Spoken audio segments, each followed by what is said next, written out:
Bonsoir, M. Taïnou. Je m'appelle Marie-Stella Moram-Bala-Reiser. Alors, en fait, je suis là, bon, j'ai écouté ce que vous aviez dit, ce que Mouzito a dit, et ce que le jeune homme, M. Rudy, qui était là tout à fait. Vous avez parlé de plusieurs choses, malheureusement, on est à la fin, donc je n'ai pas beaucoup de temps pour poser ma question. Surtout quand vous parliez du président Félix Tshisekedi, notre président de la RDC. Alors, je voulais... Monsieur Félix Tshisekedi est le président de la RDC et il est reconnu dans le monde entier. Que vous le vouliez ou pas, ok? D'accord. Laissez-moi parler. S'il vous plaît, laissez-la parler. Laissez-moi parler, ok? Madame, voilà. Donc, vous avez parlé des deals entre eux. Je vais poser une question, mais je vais quand même... j'en arrive à ça. Juste la question, s'il vous plaît. Madame, on entend mal. Parlez au plus des micros. Oh, d'accord. Excusez-moi. Bon. Vous avez parlé des conversations secrètes entre Kabila, des deals entre Kabila et le président Tshisekedi. Vous étiez là, présent, vous étiez pendant les conversations, avez-vous parlé à un témoin ou vous avez parlé de tout? Alors, en fonction de cela, je voudrais vous demander, quand vous vous êtes présenté à la Cour constitutionnelle, puisque, bon, le titre de votre débat, c'était la fraude électorale, aviez-vous des preuves? Donc j'avais deux questions, mais c'est là ma question, c'est tout. Merci. Okay. Madame, je commence par ça. À la Cour constitutionnelle, vous avez vu, il y a les photos, il y a les vidéos. Nous avons amené des PV, des copies des PV que nous avons fait enregistrer à la Cour, ils ont noté. Nous avons des copies des PV et avec le résultat. Donc nous avons remis à la Cour constitutionnelle. La Cour constitutionnelle devait aussi recevoir les procès-verbaux venus directement de la commission électorale. Félix Tshisekedi, vous pouvez l'appeler président comme vous voulez, il a eu... Madame, la vérité, s'il vous plaît, la vérité blesse. Félix Tshisekedi là où il est, Félix Tshisekedi là où il est, s'il vous plaît, messieurs, dames, calmez-vous, soyons démocrates. Félix Tshisekedi là, s'il vous plaît, si tout le monde parle, on ne pourra pas parler. Félix Tshisekedi, là où il est, il sait qu'il n'a pas eu 17%.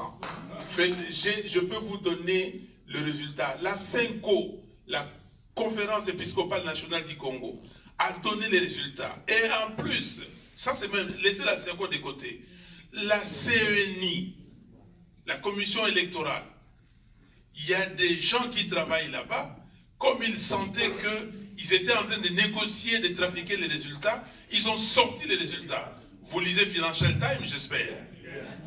Vous avez suivi TV5 Monde, les résultats. Les groupes d'études Congo de l'Université de New York, ils ont sorti les résultats, sortis des serveurs de la commission électorale. C'est connu. Quand M. Macron dit à M. Tshilombo Félix et Tshisekedi que vous devez vous émanciper des Kabila, ça veut dire quoi? Mais est-ce que c'est à moi, c'est de ma bouche que vous entendez, en premier lieu, qu'il y a un accord signé entre Félix et Joseph? Madame, soyons honnêtes. Alors, si c'est ça que vous allez apprendre à vos enfants, si vous voulez le mensonge, la fraude, la tricherie, Etienne Tshisekedi a toujours dit, la justice élève une nation. Si vous prenez son programme de 2011, ça commence par ça. La justice élève une nation. Et c'est comme ça que nos évêques ont dit la vérité étant une valeur émanant de la justice, il faut faire triompher la vérité. Je ne parle pas d'autre chose. Vous pouvez tout dire. Si moi, je n'avais pas été élu, j'allais me décliner. Si même, madame, allons plus loin. Je vais prendre un peu de temps là, une minute encore. Allons plus loin. On a dit que Félix Tshisekedi a eu 38%, j'arrondis. Et moi, j'arrondis à 35%. La différence des voix, c'est 686 000 voix. 686 000. Et il y a 4 circonscriptions qui n'ont pas voté. Yumbi, Beniville, Beni Territoire et Butembo. 1 300 000 voix. 1 300 000 voix. Là-bas, les gens votent massivement. Si les gens votent simplement à 80%, même à 70%. Monsieur Matanda, rapidement, votre question, s'il vous plaît. Merci. Je viens de New York. Oui. J'ai fait des kilomètres pour arriver.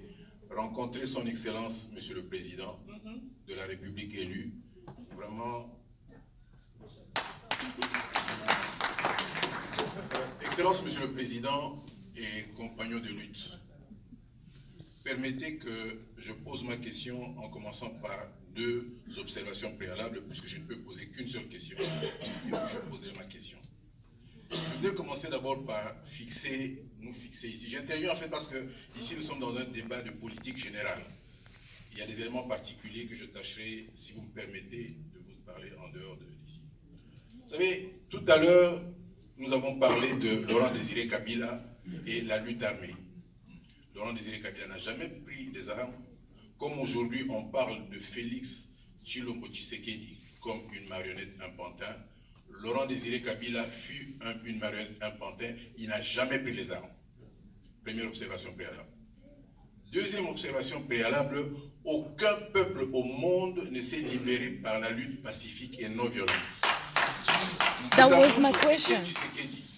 Que son Excellence, Monsieur le Président de la République élu, et moi-même avons défendu, même au risque de notre propre vie. Aujourd'hui, je pense que l'histoire risque de consacrer son échec, l'échec de son action politique, parce que pendant 37 ans, il a choisi la lutte pacifique et non violente, il est allé nulle part. Parce qu'on fait la lutte pacifique et non violente quand on a en face de soi un adversaire, un ennemi, qui a le respect des droits de l'homme. Les Anglais avaient ce respect et ils ont laissé les Indiens venir dans la rue. À Kinshasa, on va les raser, on va les massacrer tous. Et je dis, quand nous parlons ici du système Kabila, le système Kabila n'existe pas, c'est le système Bill Clinton. Bill Clinton a engagé des troupes américaines pour faire partie du pouvoir. Et dans le cadre des accords qu'il avait avec, l'ancien enfant soldat Paul Kagame, et bien ce sont eux qui aujourd'hui sont propriétaires du Congo et sont en train de nous imposer l'esclavagisme dans lequel nous subissons. Excellence, Monsieur le Président de la République élu, croyez-moi, j'ai les larmes aux yeux quand je vous parle. Parce qu'en fait, vous êtes dans la lignée de Lumumba. Vous savez ce que ça veut dire la lignée de Lumumba? Vous êtes des morts vivants. Tu es un mort vivant. J'étais regardé tout à l'heure à l'aéroport pendant que je t'en passais. Crois-moi, mon frère, mon ami, mon compagnon de lutte, j'avais le cœur gros, j'ai pensé à ça. Nous n'allons pas vous demander à vous des armes. Ceux qui viennent vous demander des armes veulent votre mort. Et je l'ai dit à l'époque par rapport au Moutamoto Tshisekedi. J'ai dit, prenons des initiatives. J'ai dit, prenons des initiatives, nous, et que ces initiatives puissent concourir à faire en sorte que la vérité des urnes éclate et que vous soyez installés parce que le peuple congolais veut que vous puissiez conduire sa destinée. Alors, ayant dit cela, Votre question? Non, je regarde la question. J'ai dit, Monsieur le Président... Alors, ce que je veux, c'est ceci, Monsieur le Président. J'aimerais que vous répondiez à la question de savoir, par rapport à ce que nous apprenons aujourd'hui de Jean-Pierre Bemba. Jean-Pierre Bemba, qui est de Lamuka, nous annonce aujourd'hui en fait la fin de la logique de la vérité des urnes. Il intervenait sur TV5 et déjà dans les conclusions de la réunion que vous avez eue au sein de Lamuka, j'ai même pris une note ici, on lui demandait si la page de la présidentielle devrait être tournée. Oui, pour lui, la page des présidentielles pour lequel nous sommes ici, pour la vérité des urnes, devait être tournée. On doit se préparer pour les prochaines échéances, pour les prochaines élections. Et pour les prochaines élections, Monsieur le Président, nous avons Katumbi, nous avons Jean-Pierre Bemba et d'autres qui se prêtent comme candidats. Donc on n'est plus dans la logique pour laquelle le peuple vous a élu président de la République. Alors j'aimerais que vous nous apportiez un peu d'éclairage par rapport à cet aspect particulier. Excellent. J'ai dit, je vous remercie. Merci. Non, Jacques, comme dit compagnon de lutte, nous avons, on peut encadrer Etienne Tshisekedi, nous avons réclamé ensemble la conférence nationale souveraine, c'est un artisan de la conférence nationale souveraine, et nous avons travaillé, et bon, je n'ai pas suivi Jean-Pierre Bemba sur la vérité des urnes. La vérité des continue. Je continuerai la vérité des urnes parce que la vérité des urnes, c'est le peuple congolais qui la réclame. Et la souveraineté appartient à ce peuple. Le jour où le peuple me dira arrête la vérité des urnes, j'arrêterai. Mais la vérité des urnes continue. Donc c'est la réponse que je peux donner. Madame Marstella. 910 000 voix. 910 000 voix, ce sont mes fiefs. Est-ce que vous pouvez accepter qu'une partie de la République ne vote pas et que la tricherie même a été mal faite? Parce que s'ils savaient tricher, ils allaient créer un écart de voix de moins de 2 millions ou 1,5 million pour dire même si ces gens-là votaient, ça n'allait pas rattraper. Vous pouvez vous époumoner comme vous voulez, comme Félix s'époumonne, mais la vérité des urnes, c'est la vérité des urnes, et c'est connu. Si un jour vous avez triché à l'école, en classe, même si vous gagnez et si vous passez des classes, vous-même vous savez que vous avez triché, et votre conscience va vous poursuivre. Comme la conscience de Félix, si ce n'est pas vous, parce que vous ne savez pas, mais vous savez que des fois vous pouvez vous mentir à vous-même, mais finalement ces mensonges deviennent la vérité pour vous.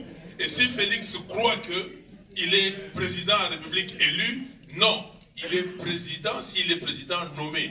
Parce que tout le monde peut se faire pape. Hein?